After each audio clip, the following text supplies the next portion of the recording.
Friends எல்லாருக்கும் good morning. இப்போ சிம்பிளான ஒரு 4-5 காய் போட்டு ஒரு சாம்பார் வச்சுக்கலாம். 2 ஸ்பூன் எண்ணெய், கடுகு, கருவேப்பிலை, வெங்காயம் போட்டிருக்கேன்.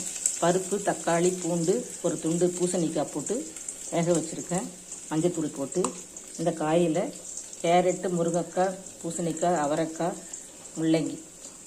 முள்ளங்கி மறைஞ்சிருக்கு, இதெல்லாம் போட்டுக்கலாம். இப்போ காய் வதங்கணும். வெங்காயம் வதங்கிச்சு, காயை போட்டுக்கலாம்.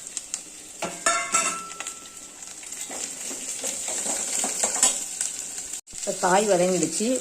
உப்பு, சாம்பார் பொடி 2.5 ஸ்பூனு, மஞ்சத்தூள் 1/2 ஸ்பூனு. இப்போ இதில் வதக்கிட்டு தண்ணி ஊற்றிக்கலாம். புளி ஊற வச்சுருக்கேன். ஃப்ரெண்ட்ஸ், காயெல்லாம் வெந்துருச்சு. இப்போ புளி ஊற்றிக்கலாம்.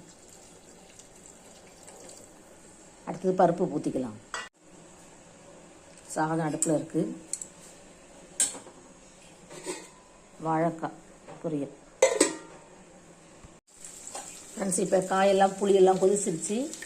பருப்பை ஊற்றிக்கலாம். கொஞ்சம் தண்ணி கலந்து ஊற்றிக்கலாம். வாழைக்காய் அடுப்பில் வச்சுட்டேன். இப்போ மூடிக்கலாம். ஃப்ரெண்ட்ஸ், நம்ம இப்போ மல்லி இலை போட்டுக்கலாம். பெருங்காயம் கொஞ்சம் போட்டுக்கலாம்.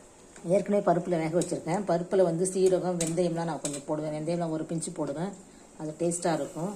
அதுக்கப்புறம் சாம்பாருக்கு மேலே ஒரு மேம்படி வச்சுருக்கேன். கொத்தமல்லி, மிளகாய், சீரகம், பெருங்காயம், துவரம்பருப்பு வறுத்து 1 ஸ்பூன் இதில் போட்டுக்கலாம் அரைச்சி.